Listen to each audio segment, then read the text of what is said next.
Chernobyl.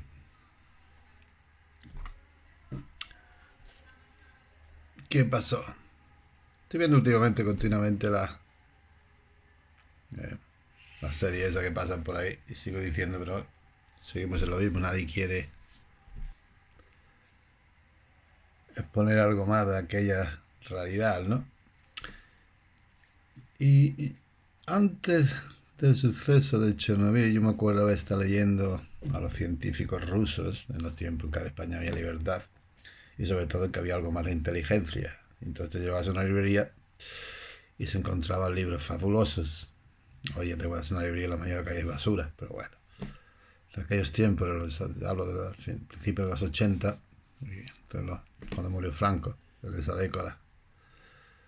Pues te llegabas a una librería y encontrabas unos libros geniales, ¿no? De autores rusos, pero libros actuales, totalmente actuales, ¿no? De la ciencia, su pura salsa, ¿no? Y uno de aquellos libros que cayó, pues trataba de ese tema, ¿no? Es decir, lo que es la investigación de la edad atómica en la cuestión de la era de los aceleradores. Que en aquel tiempo pues estaba de moda, ¿no? En principio pues se veía una fuente de tecnología hacia el futuro que, bueno, que estaba partiendo.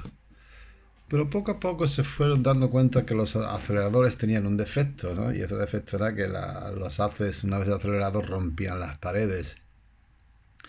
Pero siempre se creía que la ciencia podía doblegar aquel efecto. Pero para empezar por el principio, digamos que la teoría de los aceleradores vino a consecuencia de lo que eran los tres principios de la mecánica cuántica.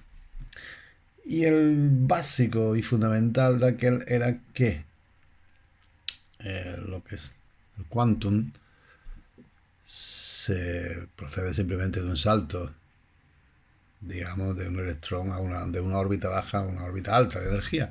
Y durante este proceso de aceleración, es decir, digamos que el electrón crea materia. Y esa materia la despide en forma de nueva materia, que es un cuanto. Es decir, que sería con el origen de la radiactividad, ¿no? Simplemente si la radiactividad son cambios inestables dentro de las órbitas electrónicas, por lo cual el cambio es alto de una a otra, la diferencia de energía se transforma en materia. Esta materia es expulsada al exterior, vuelve otra vez el electrón que ha saltado a su órbita normal, en fin, y este proceso continúa miles y miles y miles de años continuamente. Entonces, si nosotros, siendo científicos, decimos, bueno, si esta es la realidad, producimos una fuente de energía, si sometemos lo que es un haz a un continuo salto, pero no dentro de una órbita, sino dentro de un circuito, de tal forma que los saltos sean progresivos, digamos, si hacemos 100 saltos, pues tendremos una continua fuente de energía que se irá sumando. Y siempre tendremos el lazo original más el plus que se va generando, y ese plus pues se va añadiendo. Y si nosotros tenemos este plus y lo dirigimos fuera del circuito, tenemos una corriente eléctrica. Entonces lo que se trataba, los rusos, los soviéticos, dijeron, hemos encontrado una fuente de energía ilimitada. No el sol parece que solo sirve para eso, para estar ahí. Es como un gilipollas que está mirando continuamente a la gente, ¿no? Y nada más, no tiene más. Es decir, la fuente de energía limitada está ahí, pero nadie la mira. Entonces era más bonito, porque ahí es donde se mostraba más el genio, ¿no? La cuestión no es ser inteligente, la cuestión es demostrar genio. Y entonces pensaron, la teoría de los aceleradores, todo vino de ahí, ¿no? Ese es el núcleo, digamos, fundamental de la ciencia del final del siglo XX, en lo que era el tiempo de los aceleradores, que luego se acabó, ¿no? Se acabó porque vieron que el efecto de ruptura de las paredes era inevitable, y por otra parte sucedió Chernobyl. Chernobyl era una ciudad científica. Es decir, pues digo, los libros, antes de que pasara, pues estaba abierto, ¿no? Y había sobre Chernobyl, era una comunidad científica hecha por la Unión Soviética precisamente para eso. Todos los subterráneos estaban hechos y dirigidos, un inmenso acelerador que, digamos, en aquel tiempo era más grande, como tenemos ahora el CERN en Suiza, y estaba dirigido simplemente a eso, a una producción de energía eléctrica a raíz de un circuito que estaba siempre girando y estaba produciendo continuamente la energía eléctrica que se debía suministrar a toda la ciudad de Chernobyl, y una vez que se demostrara que era factible, bueno, pues reproducir ese tipo de ciudades científicas aceleradores en las diferentes grandes ciudades, de forma que las ciudades se mantuvieran con esta energía ilimitada. Pero seguía siendo lo mismo, ¿no? Y se estaba viendo. Por una parte había es decir, el imprevisible, que era una cosa absolutamente nueva, ¿no? No se sabía hasta dónde podía llegarse, se podía generar lo que luego se diría un agujero negro, que sería un agujero negro, es decir, que la masa, en vez de mantenerse estable el haz dentro del circuito, que se multiplicara y por lo tanto absorbiera ella en sí misma toda la energía y produciera una energía tan grande que calentara que sí, que fuera imposible de los propios generadores de mantener o de distribuir esa energía. Por otra parte, esa energía era lógico que aumentándose incontrolablemente rompiese todos los circuitos y saliese disparada.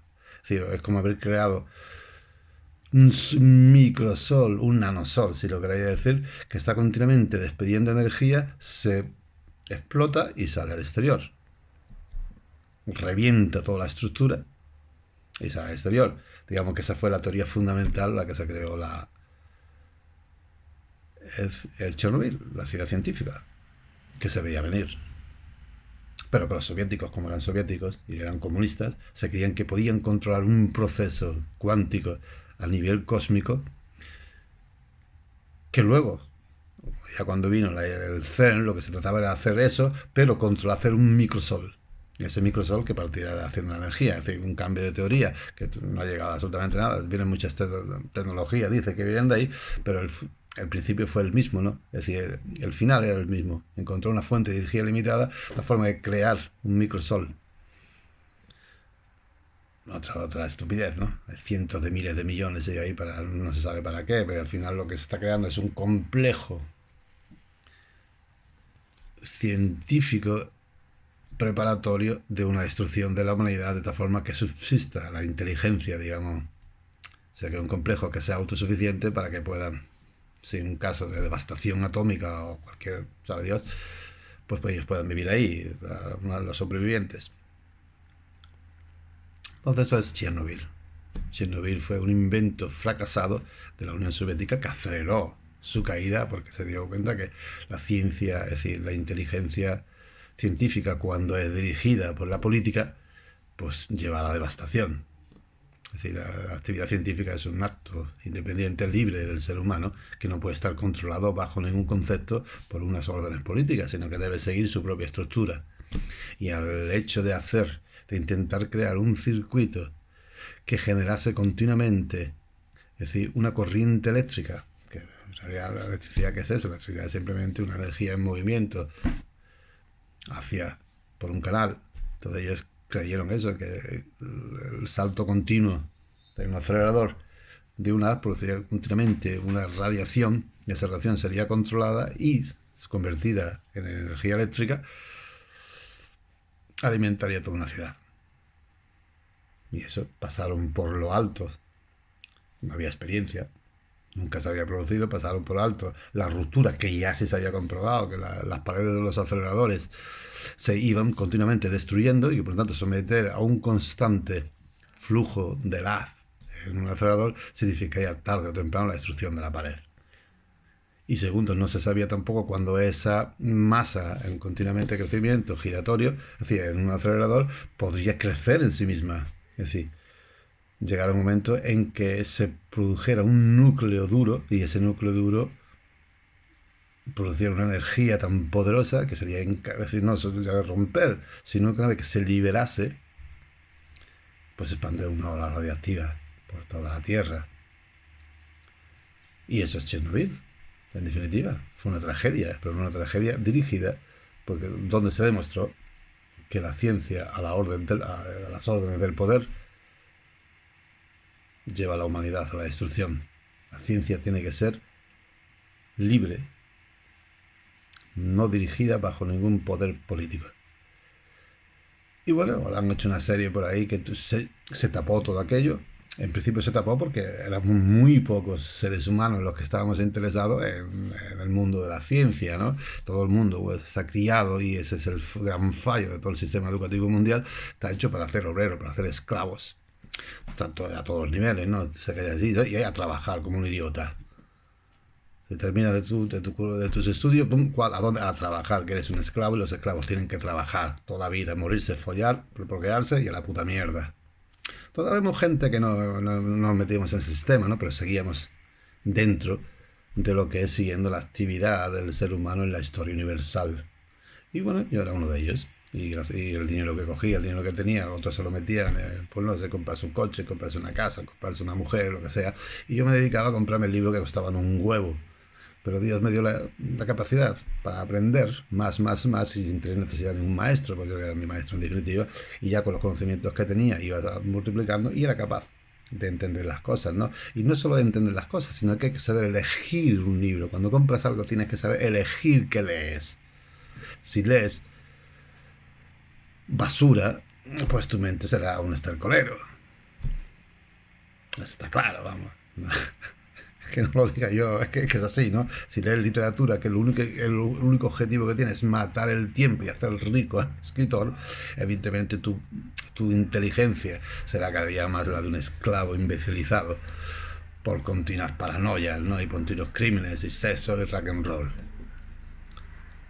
No, la lectura hay que saber leer, y para saber leer hay que saber elegir. La función que tiene en principio todo sistema educativo, la que debe tener, es preparar al ser humano para que sea capaz de entender los principios científicos generales sobre lo que estamos viendo en su tiempo. Porque si te hablo de la edad atómica, seguramente no tienes ni puta idea de lo que fue, ni eso es un tema que se toca, porque la edad atómica trajo una serie de consecuencias tan terribles sobre el siglo XX, como fue el cáncer.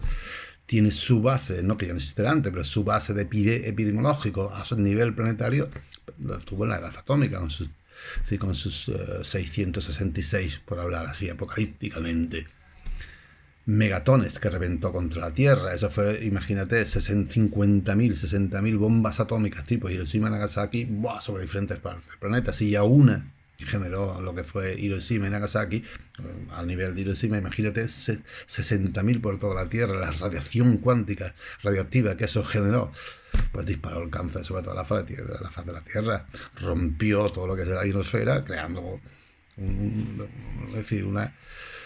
una ventana a la luz ultravioleta que la ceguera se disparó por toda la Tierra. Entonces, esos fueron los efectos finales de la edad atómica. Luego, más el plus del calentamiento, ¿no?, de toda la ionosfera. Por eso todos los políticos, todo el think tank mundial calla.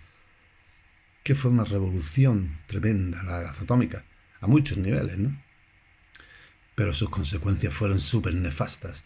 Y por lo tanto, cuando tú veas el libro de historia, pues no escucharás ni zorra de qué fue lo de la edad atómica. En cambio, aquellos que estábamos metidos ahí por nuestra cuenta, totalmente libres e independientes, pues estábamos perfectamente conscientes de que habíamos entrado en una nueva edad que se llama atómica, y que finalmente vimos también su final cuando se celebró el desarme. No el desarme, pero sí, digamos, el final de las experiencias atómicas por las grandes potencias. Fueron la URSS, USA, UK, Francia, China, que luego se sumaron la India, pero ya todo controlado, Pakistán, algunas explosiones, pero vamos, no fue ya. Y luego ha venido el loco de Corea del Norte, pero ya no fue aquel nivel que se producía durante la edad atómica, que continuamente era un revente. Y hablamos de 600 megatones, pero hay muchos que son secretos, es decir, que no se dijeron nunca, ¿no? Hay unas listas de explosiones atómicas controladas, visibles, públicas, tanto de la URSS como de la USA y de demás potencias, pero hay un montón de ellas que se mantuvieron en secreto. Total, esa fue la edad atómica, y el principio de la edad atómica fue el principio cuántico, es decir, las leyes de Bohr, las leyes de la mecánica cuántica, que eran muy simples, y la principal y absoluta de todo era la generación de materia de los átomos. Simplemente la radioactividad finalmente se configuró que era eso, ¿no? Es decir, de aquí a aquí hay un salto, hay Es decir, si tú vas hasta aquí, tienes 30 kilómetros a 30 kilómetros por hora y llegas allí a 100 kilómetros por hora, lo que hace, lo que hace la materia atómica es le da forma material a esa diferencia, 70 kilómetros, y la expulsa y vuelve otra vez a su nivel original. Y ese era el principio cuántico del que se montaron todos los aceleradores y se esperaba obtener una fuente ilimitada de energía, que se llegó en la Unión Soviética a su punto más álgido hasta que acabó en el desastre de Chernobyl. Y luego taparon, por supuesto, como tenían que tapar todo aquel origen de toda aquella tragedia, los efectos buenos colaterales sobre los generadores, etcétera, etcétera. Pues todo venía desde como la falacia, era una falacia, el principio mismo de su propia, la estructura de los aceleradores. Pues lo demás, que los efectos secundarios que pueden sobre, es decir, la misma explosión de liberación de aquel haz,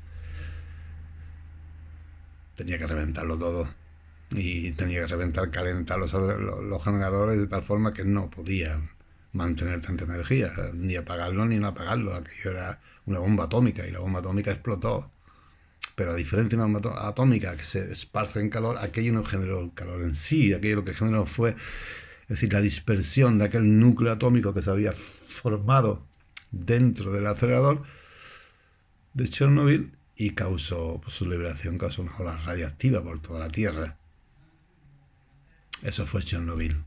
Así que el que vea la serie y vea las tragedias, no, que mire lo que tiene que ver. Que la clase científica, cuando está sujeta y es esclava del poder, conduce a tragedias. La única forma que el ser humano puede generar inteligencia y libertad es cuando la ciencia en sí camina independiente, porque lo que hizo la ciencia en el siglo XVII y siglo XVIII fue liberarse de la tutela de la Iglesia, lo cual, de la teología, digamos, no hay que ser la teología, pero se sometió a algo más, incluso más maléfico y más malo, que es la política, los reyes. Ahí es cuando la ciencia devino algo maligno. Y por lo tanto, tanto la Segunda Guerra Mundial como la atómica fue la sujeción de la ciencia a la política.